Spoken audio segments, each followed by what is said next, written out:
What's poppin', gamers? WQ here, guys. You already know this. Guys, I'm a speedrunner. I have 9 world records in the past, and I got some bad news, guys. I got some terrible news, gamers. Nobody wanted to hear this. I think speedrunning is completely dead. It's a dead hobby, guys. Pack your bags, let's go. Whoa, that's a big blow, but guys, make sure to subscribe. We're gonna revive it. Seriously though, I think speedrunning right now is kind of dead. And I've been saying for a while, no, it's not dead, dude. There's a way it's dead, homie.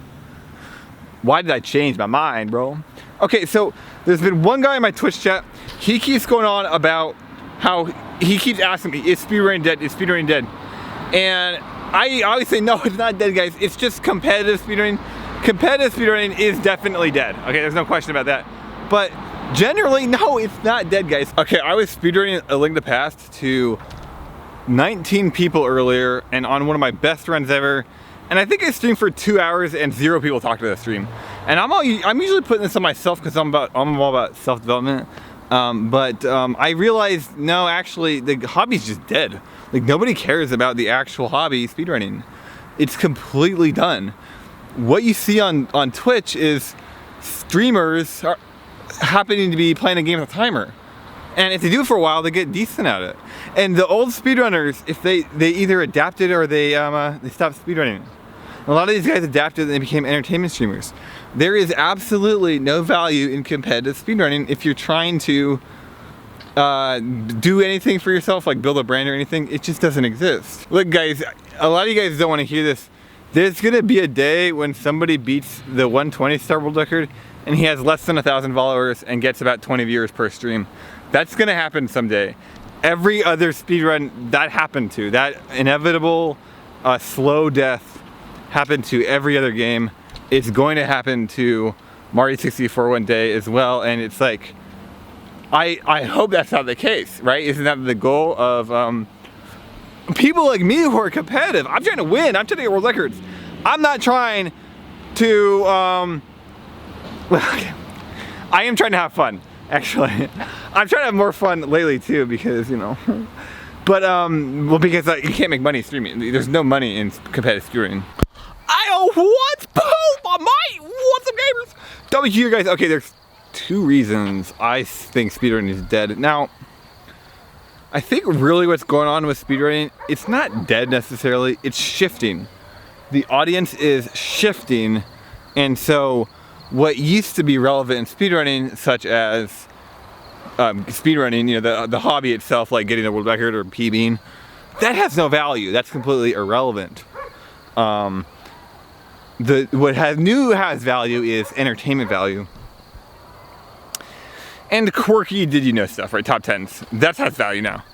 And I don't think speedrunning is necessarily dying in terms of numbers. In fact, if you look at the view counts and you look at the numbers, I'm willing to bet it keeps going up. But the big issue here, again, this is game changing, guys. The big issue is that competitive speedrunning, which, like, I say it's competitive speedrunning, but if you look at the actual hobby, speedrun, play a game with a timer, try to beat it, that's what we're talking about. That's dead. It's not relevant. Nobody cares. It's very sad. It's very unfortunate. Okay, guys, number 1, I blame the death of SRL. I think the death of SRL is one of the key reasons that competitive speedrunning is irrelevant now. It has no value because, and then the number 2 is GDQ. And GDQ's move away from speedrunning and move towards ROM hacks, randomizers, bingo, and like super casual let's plays with a timer. GDQ's move away from serious competitive speedrunning and the death of SRL really hurt competitive speedrunning. Now the other reason, there's 2 more factors here. Cheating and people's like inability to automatically trust something.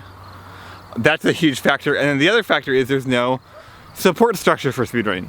And that's why I blame SRL and GDQ, because SRL and GDQ were speedrunning's effective support structure. So what happened is when the effective support structure, such as GDQ, stopped supporting speedrunning, there's nothing innate to help it out and it just dies. Imagine if Melee tournaments If you guys don't know Melee, it's like a party fighting game. And what happens is you pick your Nintendo characters and they battle each other. And the thing about Melee is the streams will have like, I mean, really anywhere from 10 to like 50,000 viewers watching the Melee tournament. Like, it's a big deal. So when imagine if there were no viewers, there's no stream for that. If you win a Melee tournament, it's a huge deal, but nobody knows who you are, and like, you're a new player. If you win a Melee tournament, nobody knows who you are. Nobody knows where to follow you. Nobody knows that you even won, right? It's low key. So there's no exposure for the new players that win. The thing is, Melee has a support structure. Now, it's grassroots, but it's still a support structure. So every new player that goes into the scene, if they win a tournament, they have some degree of automated exposure and infrastructure, which helps grow the scene and further the scene, right? Because you're not gonna have the same players play forever. Like, Armada retired. Well, who's the next Armada? What if that? I mean, that's a big deal. Armada was like 200,000 followers on Twitter. Now those people are just gone from the scene. Imagine if that happened like 6 or 7 times. The scene would die. That's what happened to speedrunning, because there's no support structure.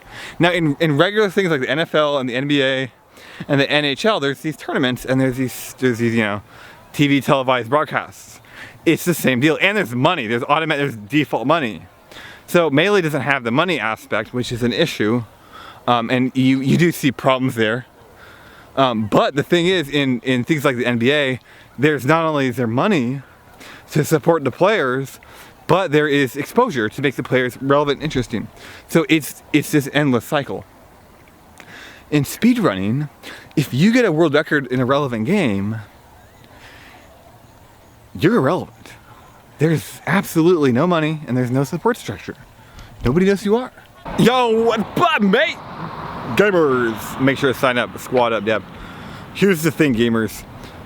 Let's go away from a traditional tournament structure, how a traditional scene, a competitive scene thrives. Let's go towards, and leagues are similar to tournaments, right? Let's go towards speedrunning. How does speedrunning work? Let's say you have Twitch, right? Twitch gives money. There's no real money in the scene, but there's money on Twitch. So, and there's viewers on Twitch. So it's like, wow, he has 2,000 viewers and he's playing, you know, Disney's Princess, Pixar, I don't know, Toy Story 4. And he's getting tons of viewers and subscribers. I could do that. I could do that better than him. I want to do that, right? So it would make sense to get in it. Thing is, what if he stops playing those games one day? His viewers, his subs, they stay with them, right? They don't, there's no scene, right? It's not a scene. Well, where do you get exposure in speedrunning? And the answer is, unfortunately, in GDQ. The thing is, and this is why I was blaming GDQ, because GDQ stopped supporting speedrunning.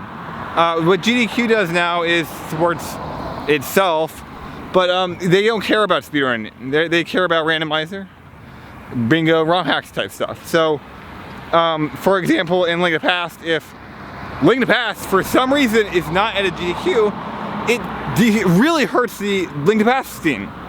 Because you're looking at hundreds of thousands of eyeballs that will never see a Link to the Past speedrunning. And, like, as I'm in Link to the Past speedrunner, I didn't really have no other way to get exposure. Now, the other big one was Speedruns Live, SRL. And I don't mean the racing function. While the racing function was really good for Speedruns Live, the best part about Speedruns Live was the front page. Because if you wanted to watch a speedrun, you'd go to the front page and see who's on. And if it was, if you wanted to, you would see under the who's on all these other speedruns. And it was filtered through the racing system.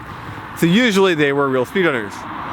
So it was interesting because if somebody was streaming something interesting and they were relatively underground, they would get viewership.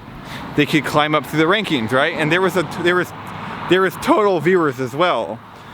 So there was actually a system of exposure outside of GDQ. Now, the problem is Speedruns Live died. Like when Cosmo effectively died, Speedruns Live died, right? This was critical because one, Cosmo went nuts and that really affected a lot of people, and then Cosmos fans left.